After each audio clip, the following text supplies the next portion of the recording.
यौमुन अक्सर इत्क़म मिनन नारि मिन यौम अरफा। अरफा के दिन से ज्यादा जहन्नम से आजाद होने वाले दिन को मैंने देखा नहीं। हुजूर फरमाते हैं उससे ज्यादा कोई दिन मैंने देखा नहीं जिसमें अरफा से ज्यादा लोगों को जहन्नम से आजाद किया जाता हो।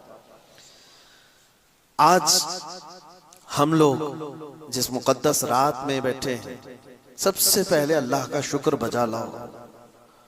अल्लाह का करम है, हजारों लाखों लोगों में से अल्लाह ने उठाकर तुम्हें अपने घर में बिठाया है। हो सकता है ईद की तैयारियों में मार्केट में लोग घूम रहे हो, बाजारों में लोग अपना वक्त गुजार रहे हो, बकरा मंडी पूरी सजी होगी सुबह तक के लिए, खरीदना हो ना हो लोग वहां पर मेला लगाए हुए होंगे। आज की रात बहुत सारे लोग अपनी अपनी तैयारियों में गुजार रहे होते, लेकिन फजल है उस रब्बे जुल जलाल का, बाजारों से उठाकर, दुनिया की सड़कों से उठाकर, नुक्कड़ों और चौक से उठाकर मौला ने अपने घर में बिठाया और उसके जिक्र के लिए बिठाया है। सबसे पहले तुम अपनी इस हैसियत को देखो कि अल्लाह तबारक तआला ने मेरे साथ जो फजल फरमाया कितना बड़ा फजल है। एक बात मैं आपको बताऊं, मामूल सबका भी होता है, हमारा भी होता है, दिन में जिससे मुलाकात करनी है सबसे मुलाकात कर लेते हैं, लेकिन रात में घर जाने के बाद कहां कोई जल्दी मुलाकात करता है। लेकिन दुनिया का एक दस्तूर है, अगर कोई ज्यादा स्पेशल हुआ, कोई और ज्यादा खास हुआ तो रात में भी उससे मुलाकात कर लेते। उसके लिए बिला तशबीह व बिला तमसील, रात के वक्त जब बंदे को अल्लाह तबारक व तआला अपनी मस्जिद में बुलाता है तो ये स्पेशल मुलाकात होती है, उसके साथ खुसूसी फजल होता है। वरना हम जिस शहर में हैं यहाँ मस्जिदें रात को खुलती हैं, इशा में ही लोग ज्यादा नहीं होते, मस्जिदें बंद हो जाती हैं। और ये शहर तो मशहूर है इस बात के लिए कि यहाँ का दिन शुरू होता है मगरिब के बाद। लोग जो है रातों को अपना दिन मनाते हैं, ऐश व इशरत का मशहूर शहर है, लेकिन उस शहर में रात के वक्त रब तबारक व तआला ने तुम पर फजल फरमा एहसान किया है। अल्लाह तबारक व तआला हमारी आखिरी सांस तक उसका जिक्र हमारी जुबानों पर जारी रखे हैं। मेरे अजीजों, अल्लाह ताला ने कुरान में जो फरमाया कि लोगों को हुक्म दिया गया है कि सिर्फ अल्लाह की इबादत करें, खालिस उसके लिए, बगैर किसी के दिखावे के। जो मेरी बात चल रही थी उसको मैं आगे बढ़ाता हूं। फॉर्मेलिटी से निकलो, दिखावे से निकलो, रस्म और रिवाज से निकलो। एक बुजुर्ग है इमाम गजाली रहमतुल्लाह ताला अलैह फरमाते हैं 30 साल तक, तवज्जो देना मेरी इस बात पर, 30 साल तक उनकी जमाअत से नमाज कभी छूटी नहीं। इतना ही नहीं, एक भी नमाज जमात से उन्होंने तर्क नहीं किया 30 साल तक। सिर्फ जमात नहीं, तकबीर उला भी फौत नहीं हुई थी। तकबीर उला किसको कहते हैं? इमाम जो सबसे पहली तकबीर बांध रहा है उस वक्त वो हाजिर थे, वो तकबीर भी उनकी 30 साल में कभी छूटी नहीं थी। जमात से नमाज तो हो सकती है, पहली रकात छूट गई है, दूसरी में गए तब भी उसको कहेंगे जमात से नमाज हो गई। लेकिन जिस बुजुर्ग की बात मैं कर रहा हूं 30 साल तक उनकी पहली तकबीर भी इमाम के साथ छूटी नहीं थी। लेकिन एक बार ऐसा हुआ, मगरिब की नमाज में आए तो इमाम साहब रकात बांध लिए थे और उनको पहली सफ में जगह नहीं मिली, थोड़ी सी ताखीर में आए। 30 साल के बाद की बात कर रहा हूं, पहली बार ऐसा हुआ, रकात नहीं छूटी पूरी, बस पहली तकबीर छूटी, इमाम की क़िरात शुरू हो गई थी, इनको तीसरी सफ में जगह मिली। वो वापस चले गए, घर चले आए, घर में आकर नमाज अदा कर। क्यों? फिर इशा में नहीं आए, इशा में नहीं आए या मगरिब में जो वापस चले गए। तो दूसरे दिन बहुत बड़ी खबर है ये किसी के लिए, जो 30 साल का पाबंद हो नमाजी, वो आज कहां गया, ये सबके लिए खबर बन जाती है, न्यूज बन जाती है। इमाम गजाली फरमाते हैं उस जमाने में एक और बड़े बुजुर्ग थे, उनको खबर मिली कि वो तो कल मगरिब में आकर के वापस चले गए और ईशा में आए भी नहीं। तो कहे कि वो खुद चल करके आए उनके घर पर। कहा क्या हुआ, क्या है आपको? सुना कि आप मगरिब में आए भी थे और वापस चले गए और फिर ईशा में नहीं आ पाए। उन्होंने कहा बात इतनी थी, 30 साल से मैंने नमाजों की पाबंदी की, तकबीर ओला भी मेरी फौत नहीं हुई। मगरिब में जब गया तो इमाम तकबीर बांध चुके थे, किरात शुरू हो गई थी, मुझे तीसरी सफ में जगह मिली, मैं वापस आया। कहा क्यों? कहा सारे लोग मुझे देखकर क्या कहते हैं कि 30 साल से जिसकी कभी पहली तकबीर नहीं छूटी वो आज पीछे रह गया। मुझे शर्मिंदगी हुई, मुझे शर्म आने लग गई, इसलिए मैं वापस आ गया। फिर ईशा में कहा लोग क्या बोलते कि मत इतने सालों तक जो पाबंदी किया हुआ ऐसा कैसे पीछे हो गया? तो उस बुजुर्ग ने कहा ये तू पूरे 30 साल की नमाजें वापस कज़ा कर, इसलिए कि तू 30 साल तक लोगों के लिए नमाज पढ़ता रहा। लोग क्या कहेंगे इसलिए नमाज पढ़ता रहा। उन्होंने कहा कि जा तू वापस 30 साल की नमाज कज़ा कर ले, जो तू एक भी तकबीर ओला छूटे बगैर जो पाबंदी कर रहा था। बहुत रोए, बहुत रोए। कहा कि ये तुम्हारे दिल में ख्याल कैसे आया कि लोग क्या कहेंगे? मेरे अजीजों, इसी को कहते हैं 30-30 साल तक भी अगर ऐसी पाबंदी करोगे कि लोगों का अपना स्टेटस बरकरार रखने के लिए लोगों की नजर में, तो इसको कहते हैं फॉर्मेलिटी। तुमने इखलास के साथ नहीं किया है। और अल्लाह तबारक व तआला को सबसे नापसंद चीज है ये, सबसे नापसंद चीज है। और इसको कुरान ने कहा है ये मुनाफिकीन की आदत है, मुनाफिकीन की आदत। युराऊन अन्नास, अल्लाह ताला फरमाते हैं लोगों को दिखाने के लिए करते हैं सब। अल्लाह ताला इन तमाम चीजों से हमें बचा है, इन तमाम चीजों से बचा है। हाँ, इसमें मैं फर्क आपको बताऊंगा। इबादतों में किसी को कोई दिखाना नहीं है, रब तबारक व तआला के लिए, रब तबारक व तआला के लिए। ये तो सिर्फ एक नमाज की मिसाल मैंने बताई, दूसरी बहुत सारी मिसालें ऐसी हैं। फरमाया गया कि क़यामत के दिन 3 लोग सबसे पहले जो हिसाब में लाए जाएंगे, सबसे पहले एक शहीद होगा, एक कारी कुरान होगा और एक मालदार आदमी, जिनका सबसे पहले क़यामत के दिन फैसला होने वाला है। वो सबसे पहले हिसाब इन लोगों का होगा। तो रब तबारक व तआला सबसे पहले कारी कुरान को बुलाएगा, अच्छी आवाज वाले जिनको अल्लाह ने आवाज दी है। नात पढ़ने वाले भी हो सकता है इसमें। बुलाएगा, रब ताला फरमाएगा मैंने तुझे बहुत अच्छी आवाज दी थी, तू बता क्या किया इसका? कहेगा रब तबारक व तआला, ऐ अल्लाह मैं तो तेरा कलाम लोगों को सुनाता था मीठी आवाज में, और लोग मद भरी आवाज को सुनकर मस्त हो जाते थे। तेरा कलाम मैंने जिंदगी भर पढ़ा है। और वो कारी सही जवाब दे रहा है, उसने जिंदगी भर कुरान ही लोगों को सुनाया। तो रब तबारक व तआला फरमाता है क्या तेरे दिल में ये नीयत नहीं थी कि लोग तेरी आवाज को दाद देंगे, तारीफ करेंगे, लोग तेरी वाहवाही करेंगे? कहा। तो रब ताला फरमाता है जिस चीज के लिए तू ये तिलावत करता था, किरात करता था, वो मैंने दुनिया में तुझे दिला दिया। अब यहाँ तेरा कोई हिस्सा नहीं, हुक्म होगा इसको जहन्नम में ले जाओ। ये हदीस पाक में है। दूसरा मालदार जो बहुत खैरात करता था, लोगों को बहुत देता था, रब ताला उसको फरमाए कि बता मैंने तुझे माल बहुत दिया था, तूने क्या किया? वो कहेगा अल्लाह मैंने सखावत के दरिया खोल दिए थे, जो आता था जिस तरह आता था मैंने सबको दिया है। तूने दिया माल और मैंने खैरात सब किया है। रब ताला फरमाता क्या तू इसलिए नहीं खैरात करता था कि लोग तुझे बड़ा दयालु कहें, लोग तुझे बहुत बड़ा सखी कहें? हाँ, उसके दिल में ये नीयत थी कि लोग उसके सखावत की तारीफ करें। अल्लाह फरमाता है जो तू दुनिया में चाहता था लोगों की तारीफ, वो मैंने तुझे दुनिया में करवा दी। लोगों में तेरा बहुत नाम है कि तू बहुत बड़ा धनी था, गनी सखी था, लोगों ने बहुत तारीफ की है।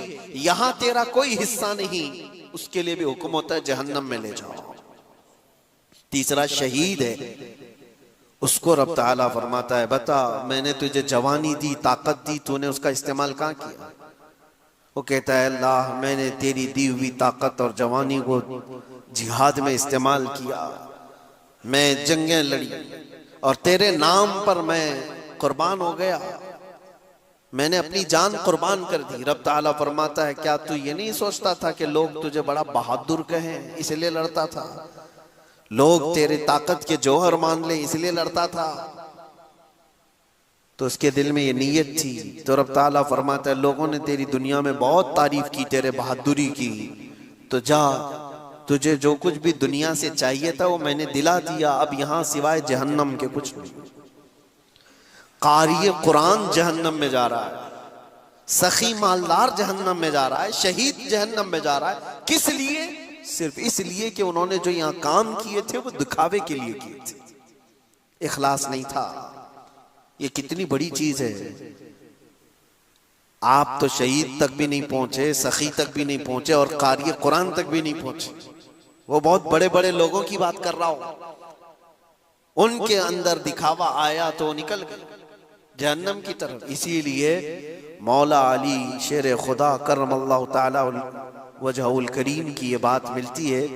एक जंग के दौरान आपने एक जालिम को, एक दुश्मन को लिटा दिया और उसके सीने पे पैर रख करके खड़े हो गए। उसको कत्ल करने ही वाले थे, उसने आपके मुंह पे थूक दिया। हजरत अली ने उसको छोड़ दिया, कहा कि इसको छोड़ दो। वो डर गया कि अब कत्ल के करीब था, ऐसे हालत में तो गुस्सा डबल होना चाहिए। जब आदमी हमारे कंट्रोल में आ गया हो और वो बदतमीजी करे तो गुस्सा डबल होना चाहिए। एक मारने वाला था, अब 4 मारेंगे, और इसको कत्ल करने वाला था बुरी तरह से कत्ल करूं, लेकिन हजरत अली खड़े हो गए।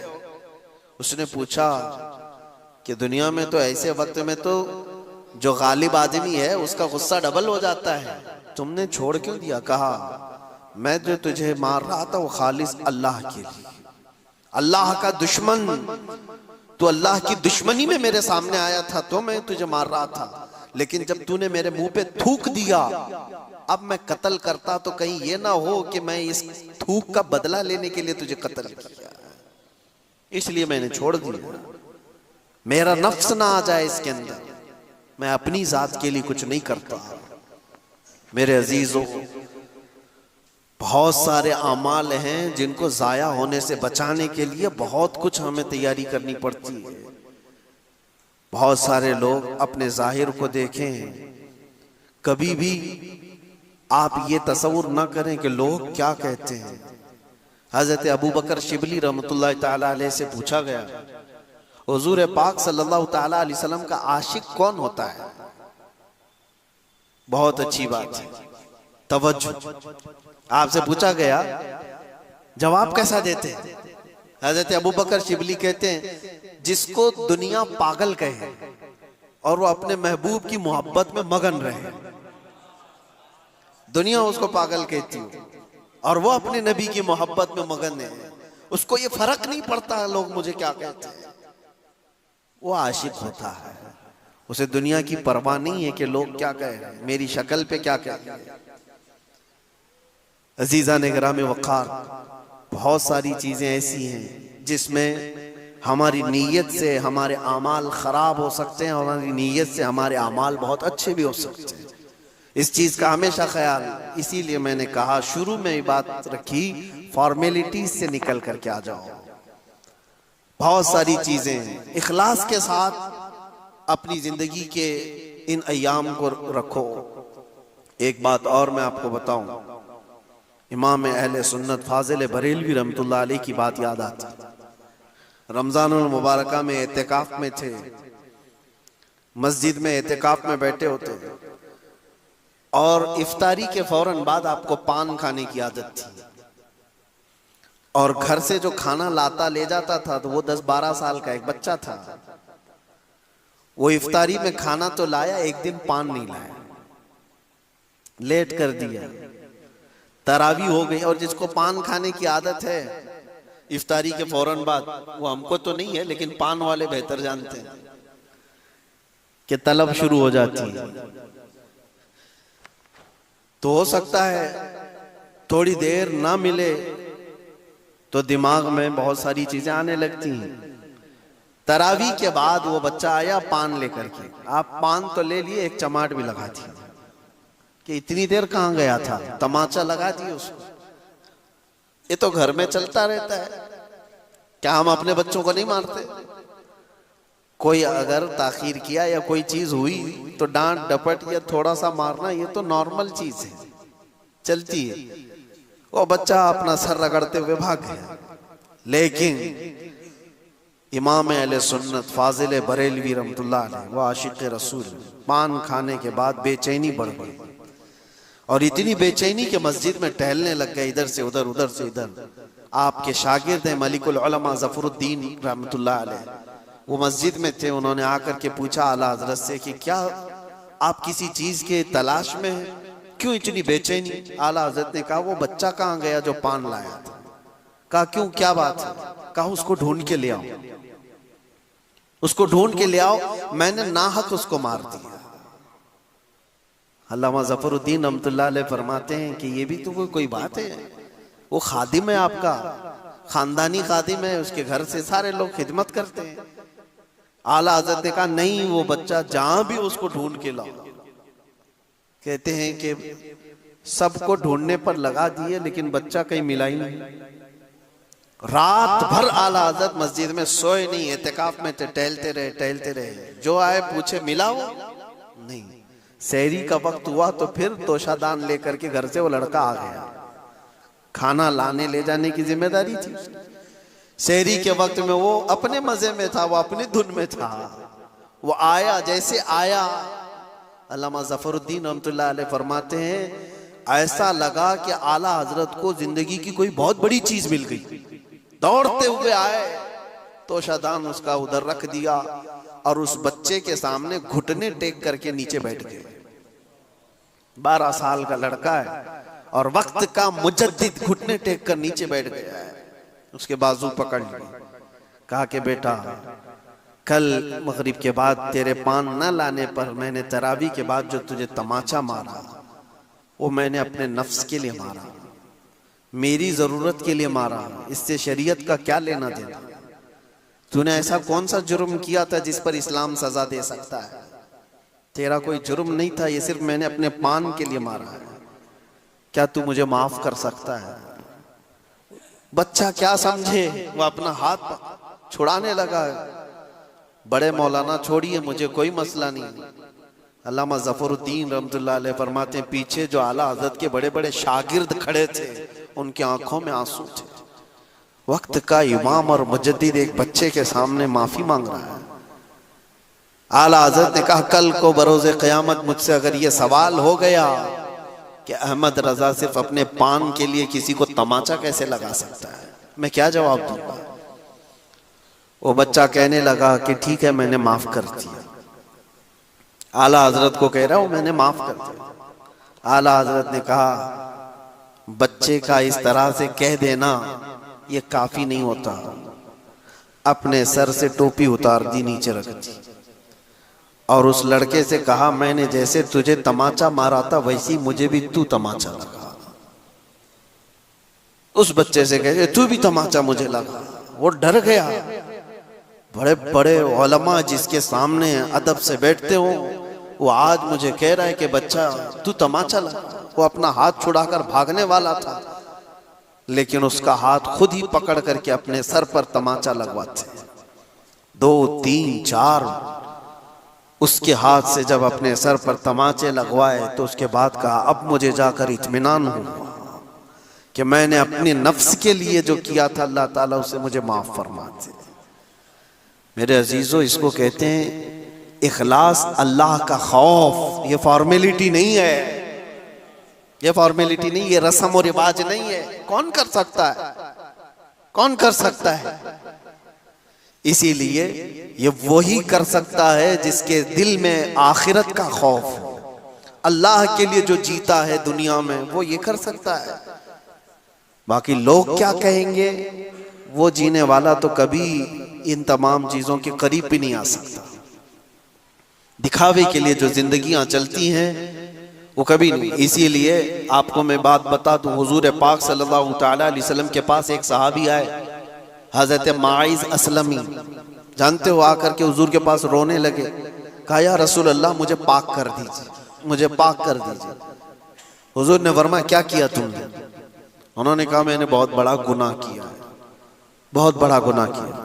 हुजूर ने फरमाया क्या किया है? कहा बता नहीं सकता या रसूल अल्लाह, बताने से बेहतर मर जाना पसंद करता हूं।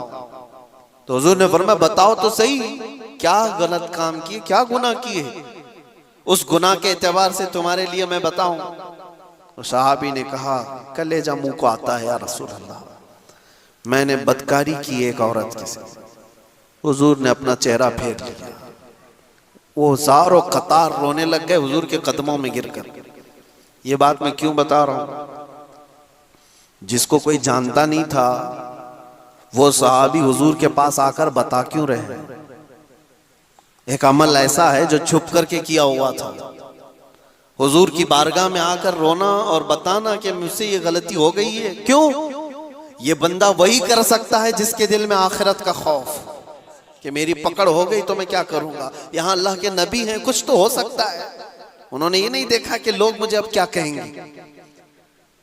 हुजूर के दरबार में इकरार जुर्म कर रहे हो, ये नहीं देखा कि लोग अब मुझे क्या कहेंगे, बल्कि हुजूर ने जैसे ही अपना चेहरा फेर लिया, हजारों कतार रोते हुए कहने लगे या रसूल अल्लाह, अगर आपने चेहरा फेर लिया तो फिर मैं किसके दरबार में जाऊंगा, मैं कहां जाऊंगा अपना चेहरा दिखाने के लिए? तुझसे जो मुंह छुपाऊं तो करूं किसके सामने?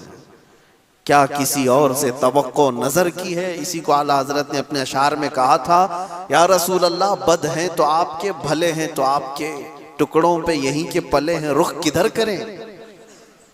यहीं के टुकड़ों से पले हैं, अपना चेहरा फिर किधर ले जाएं? हुजूर ने क्या पूछा पता है? माइज होश में बोल रहे हो? कहा हाँ या रसूल अल्लाह होश में बोल रहा हूं। तुम्हें पता है इस्लाम में इसकी सजा क्या है? संसार कर दिया जाएगा, पत्थरों से मारकर हिलाक कर दिया जाएगा। उन्होंने कहा हाँ या रसूल अल्लाह मुझे मालूम है। जिसको ये मालूम है फिर भी वो जाके बोल रहा हूं, उसकी सजा में पत्थरों से मारकर हिलाक किया जा सकता है। जिसको ये मालूम है वो फिर भी छुपा नहीं रहा है, हुजूर के दरबार में आकर बोल रहा है। ये कौन कर सकता है? जिसके दिल में ये खौफ हो अल्लाह का, आखिरत में पकड़ हो गई तो क्या करूंगा। हुजूर ने फरमाया ये नशे में भी नहीं है, होश व हवास में है, और इस्लामी सजा इसको पता है, उसके बावजूद बोल रहा है। हुजूर ने 3 बार पूछा तो उन्होंने वही जवाब दिया। तो अल्लाह के नबी ने फरमाया सहाबा से कि ले जाओ माइज असलमी को, मदीने की एक पहाड़ी थी जबल अनम, वहां से उनको नीचे धकेल दिया गया और पत्थरों से संसार किया गया। इस्लाम की सबसे बड़ी सजा है, पत्थरों से मार करके खत्म। लोगों को ये लगता है कि बहुत बड़ा जुल्म, जुल्म नहीं है, ये पाकीज़गी है। और एक बार जिसकी ऐसी सजा होती है पूरा मुआशरा कांप जाता है। क्यों? जिना जो है एक नासूर है, कैंसर की तरह से। एक बार अगर मुआशरे में ये चीज आई तो सबके घर और उनकी बेटियां, उनकी बीवियां भी महफूज नहीं रहेंगी। ये नासूर फैलता चला जाता है, इसलिए इसकी सजा इतनी सख्त रखी गई। जिसकी बेटी का रेप हो जाए, देखो वो क्या कहता है, चिल्लाता है कि नहीं, रेपिस्ट पकड़ा जाए तो उसको जला दो, उसको काट दो, उसको मार दो। वो तो ये मुतालबा करता ही है, आज भी करते हैं, हमारे मुल्क में करते हैं। जो रेपिस्ट पकड़े जाते हैं उनके बारे में क्या कहती है दुनिया? इसको मारो, इसको कत्ल करो, इसको। यही तो इस्लाम चाहता है, जैसे तुम्हारी बेटी की अजमत है वैसे इस्लाम सबकी बेटियों की अजमत चाहता है। संसार कर दिया गया माइज असलमी को, लेकिन ये पूरा वाकया तफसील से है। खुद रसूल पाक सल्लल्लाहु अलैहि वसल्लम उनकी मौत पर रो रहे थे और हुजूर ने फरमाया था, माइज ने ऐसी सच्ची तौबा की, अल्लाह की तरफ से जिब्राइल पैगाम लेकर के आए थे कि अल्लाह ने उनकी तौबा के सदक़े में पूरे मदीने वालों के गुनाह माफ कर दिए। सच्चा दिल था, इखलास था। और उसी वक्त मेरे आका ने फरमाया था, अत्ताइबु मिन ज़म्बि कमल्ला ज़म्ब लह, गुनाहों से तौबा करने वाला ऐसे ही हो जाता है जैसे उसने कोई गुनाह ही नहीं किया। ये कब होता है? जब खौफे खुदा से दिल लरस जाता है, इखलास से भरा हुआ दिल फूट करके रोने लगता है अल्लाह की बारगाह में, तो रब तबारक व तआला की रहमतें उस पर बेहिसाब होती हैं। इसीलिए मेरे अजीजों, ये मजलिस जिक्र है, यहाँ पर कोई दिखावा ना करो। यहाँ ये तस्वुर करो कि मैं सिर्फ अल्लाह के बुलावे पर आया हूँ, वो मुझे देख रहा है, बस इतना काफी है। बहुत सारे दरबारों में खड़े हुए होंगे, बहुत सारी जगहों पर तुम्हें भी खड़े होने का इत्तेफाक हुआ होगा, लेकिन अल्लाह की बारगाह में इस तस्वुर के साथ खड़े होकर के देखो एक बार कि मुझे कोई देख नहीं रहा है, सिर्फ मेरा रब देख रहा है, मैं हूं और मेरा खुदा है। ये इखलास लेकर आओ, ये दिल के अंदर ये प्यूरिटी लेकर के आओ। और देखो आज दौर ऐसा आ गया है कि हमारी आंखें अब सूख गई, न खौफे खुदा से कभी रोती, न कब्र के अजाब से कभी लरजते हैं, न आखिरत का डर हमें कभी सताता है। क्या कभी ऐसा हुआ कि तुम्हारे बिस्तर पर तुम्हें बेचैनी हो रही हो? लेकिन बेचैनी हुई होगी दूसरे कामों की वजह से। बेचैनी है आज बिस्तरों पर, लेकिन वो बेचैनी किसकी है? हिसाब मिल नहीं रहा है दुकान का, इसकी बेचैनी है। भाई बेटा बीवी कोई बीमार है, उसकी बेचैनी है। कोई चीज चोरी हो गई, उसकी बेचैनी है। माल में खसारा ना हो जाए, उसकी बेचैनी है। हिसाब किताब में बहुत बेचैनियां हैं। क्या कभी बिस्तर पर इसकी बेचैनी आई कि मुझे सिर्फ और सिर्फ 4x6 की कब्र में लोग दफन करके चले जाएं, उसमें करवट लेने की भी जगह ना हो? वो रात याद करके कि जब लोग मेरी तख्तियां बंद करके मुझे करवट लिटा करके बहुत तंग जगह पर मनो मिट्टी तले दबा कर चले जाएंगे, उस रात को याद करके कभी बेचैनी आई? कयामत के दिन का होलनाक मंजर याद करके कभी बेचैनी आई? दोज़ख की तपती हुई और वहां के सख्त अजाबों को याद करते हुए कभी बेचैनी आई कि कभी मैं पकड़ा गया तो क्या हो? महशर के मैदान में मेरे ऐब खोल दिए जाएंगे, मैं मुंह दिखाने के काबिल ना रहूंगा, तो ये बेचैनी आई कभी? ये बेचैनी क्यों नहीं आती? हमारी आंखें क्यों इतनी सूख गई हैं? रोते तो हैं हम आप, लेकिन दुनिया के लिए रोते हैं। सच बता रहा हूं मेरे अजीज, तुम्हारे घर में किसी को कुछ हो जाए तो रोना आता है तुम्हारे बेटे को कोई तकलीफ हो तो रो लेते हो, बीवी को कुछ तकलीफ हो तो रो लेते हो। ये सब दुनिया है। और कुरान ये कहता है यौम ला यनफ़उ मालुन वला बनून, वो दिन तो ऐसा होगा जब तुम्हारा माल भी तुम्हें कुछ नफा नहीं देगा, तुम्हारे बेटे भी नहीं नफा देंगे। जिनके लिए रोते हो ना, हमारी आंखें रोती हैं। मैंने देखा है कई लोगों को बिजनेस में बहुत बड़ा खसारा हो गया है तो बेचैन होकर रोने लग गए, किनारा हो गए। उनकी बेचैनी ऐसी है कि दिल थमता नहीं है नुकसानों को याद करके। तुम जिस नुकसान पे रो रहे हो, और मेरा मौला फरमाता है ये तुम्हारे किसी काम में नफा नहीं देगा कयामत के दिन। और जिस बेटे के लिए तुम रो रहे हो, बेटे के मुतालिक तो हदीसों में मिलता है ये तुम्हें पहचानने से भी मना कर देगा, पहचानने से भी मना कर देगा और अपना दामन छुड़ाएगा। तुम जहन्नम में जा रहे हो, बाप जाओ, तुम्हारी नौसत मुझे नहीं चाहिए। यहाँ तो वो कयामत वाला मंजर तो अभी दुनिया में देखने को मिल रहा है। यहाँ तो बेटे जिंदगी में ही बाप से दामन छुड़ाते हुए भाग रहे हैं। वहां क्या होने वाला है? दुनिया के लिए हमारी आंखें रोती रही। ये सब बातें इसलिए मैं अर्ज कर रहा हूं कि हमारी बेचैनी दुनिया के लिए, हमारा रोना दुनिया के लिए, जिसकी वजह से दिल हमारा सख्त हो गया, दिल सख्त हो गया। और इसी वजह से इतनी हजारों तकरीरें, हजारों मजलिसें किसी के काम नहीं आती। हमारी दुआएं क्यों नहीं जा रही? फिलिस्तीन के लिए रोते हैं हम, दुआएं करते हैं, हमारी दुआएं क्यों नहीं जा रही? इज्तिमाई तौर पर लोग दुआएं करते हैं। इखलास पैदा करो मेरे अजीज, इखलास पैदा करो। बहुत रो लिया हमने दुनिया के लिए, लेकिन क्या तुमने कभी ये चीज सुनी है हदीस पाक में? मेरे मुस्तफ़ा करीम सल्लल्लाहु ताला अलैहि वसल्लम के पास कोई दुनिया नहीं थी। एक मशकेज़ा, खजूर के छाल का बिस्तरा, हाथ का तकिया। जब हुजूर सो करके उठते थे तो आपके जिस्म पर रस्सियों के निशान हुआ करते थे। और हुजूर पाक सल्लल्लाहु अलैहि वसल्लम की 10 बीवियों के घर बने थे मदीने तैयबा में मस्जिद नबवी के पास, और किसी भी घर का कोई दरवाजा नहीं बना था, सबके पर्दे लटके हुए थे। और जिस घर में भी हुजूर जाते थे तो छत सर से लगती थी।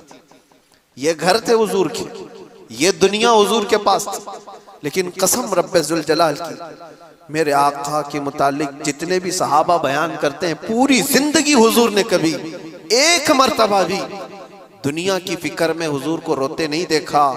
हम गरीबों के फिक्र में हुजूर को रोजाना रोते हुए देखा है। इस उम्मत के लिए मेरे आका को रोते हुए अक्सर देखा साहबा ने, दुनिया के लिए कभी नहीं। और जिस रसूल पाक सल्लल्लाहु ताला अलैहि वसल्लम ने रात रात भर इस गुनहगार उम्मत के लिए रोए, आज उम्मत का यह हाल है कि उस नबी को याद करने के लिए हमने तो दिन मुकर्रर करके रखे, मीलाद में याद कर लेंगे। हमने तो दिन मुकर्रर करके रखे हुए। क्या ये उम्मत की तरफ से ये सिला हो सकता है? रोजाना दिन और रात के 24 घंटे भी उस नबी को याद करो तो कम है हमारे लिए। उनका एहसान है। दिलों की ये खुश्की, दिलों की ये सख्ती हमें यहाँ पर लाई है। इखलास पैदा करो, दिल के अंदर नरमी पैदा करो, फॉर्मेलिटीज से निकल कर के आओ। और यकीनन मेरे अजीजों, एक शायर ने बहुत अच्छी बात कही थी, दिल पर वो बात लगती है हमारे। तूफान नूह लाने से ए चश्म क्या फायदा। बहुत अच्छी बात कही। तूफान नूह लाने से ए चश्म क्या फायदा, 2 बूंद ही बहुत हैं अगर तुझको असर करे। और उसी को ये भी कहा गया है दूसरे शेर में, अगर मैं कहूं, दिल से जो बात निकलती है असर रखती है, पर नहीं मगर ताकते परवाज रखती है। पर नहीं ताकते परवाज मगर रखती है। दिल से जो बात निकलती है वो बारे इजाबत से टकरा जाती है। आपको पता है, एक साहबी थे, अल्लाह तबारक व तआला के महबूब कैसे होते, वो दिल से अल्लाह ताला को चाहने वाले ऐसे साहबी हुजूर पाक सल्लल्लाहु ताला अलैहि वसल्लम की बारगाह में ऐसे मुलाजमत के साथ रहते थे। सब कुछ छोड़ दिया था, ऐश इशरत कोई चीज नहीं थी, खालिस अल्लाह की मोहब्बत। लेकिन इत्तेफाक ऐसा हुआ उनके साथ कि उनकी बहन का किसी दूसरे खानदान के साथ कुछ झगड़ा हो गया, लड़ाई हो गई। इनकी बहन ने सामने वाले को कुछ मारा तो उसके दांत टूट गए, और बदले में दांत के बदले दांत।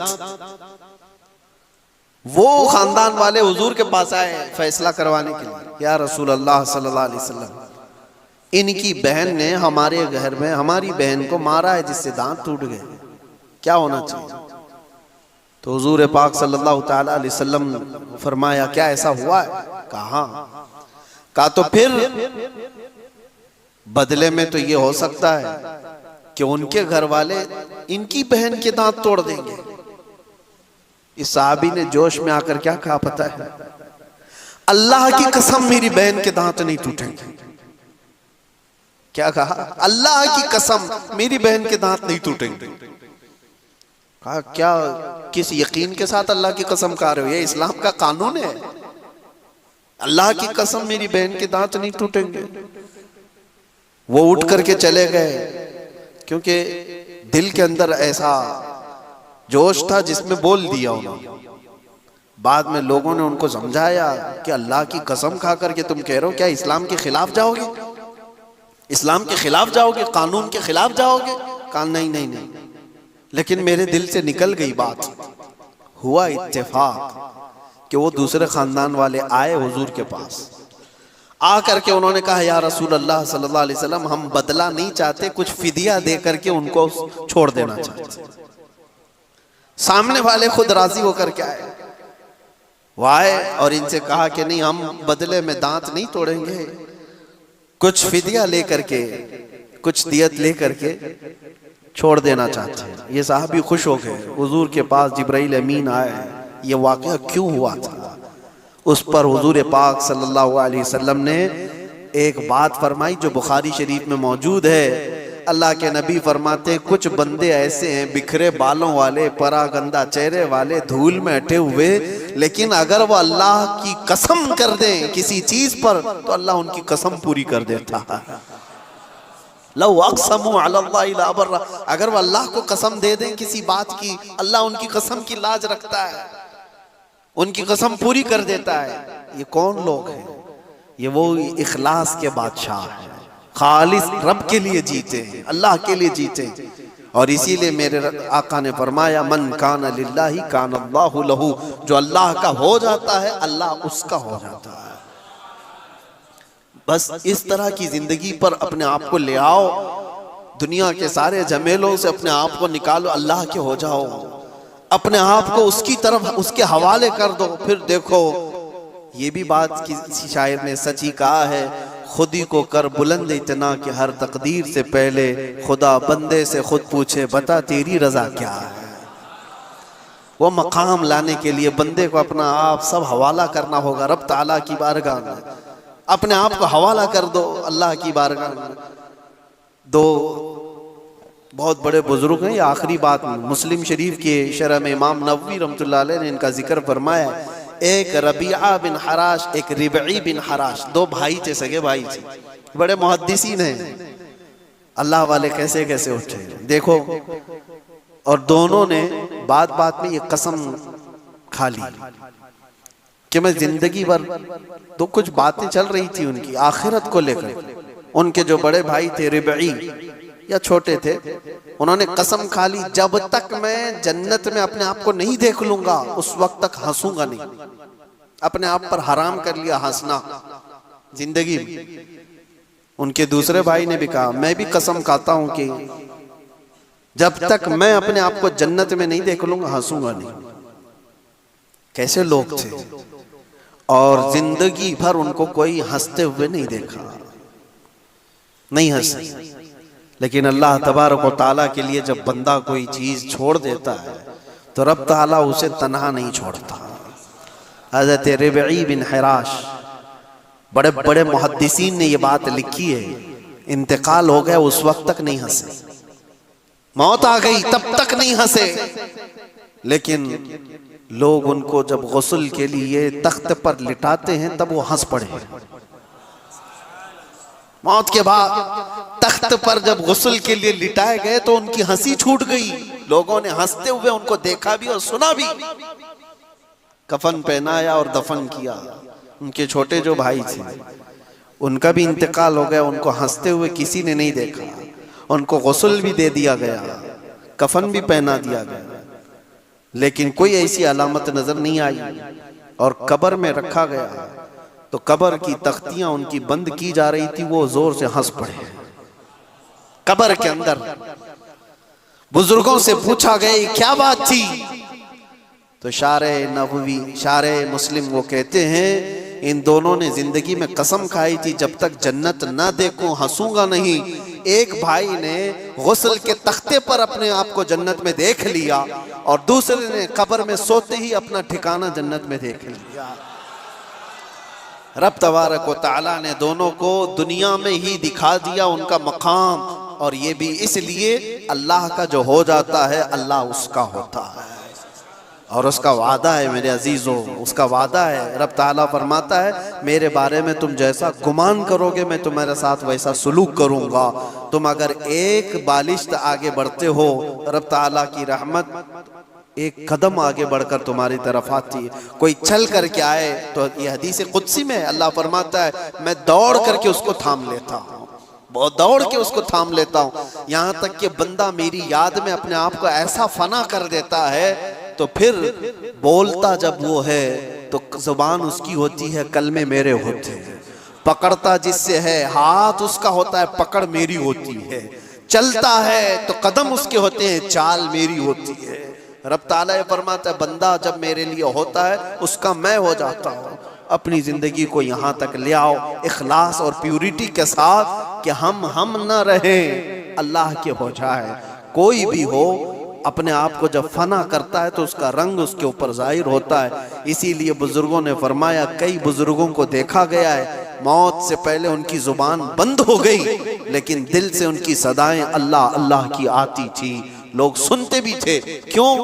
दुनिया में जो जिंदगी भर अल्लाह के लिए जिक्र करता रहा, उसकी जुबान बंद हो जाए तो उसका दिल अल्लाह अल्लाह करता है, अल्लाह उसका हो जाता है।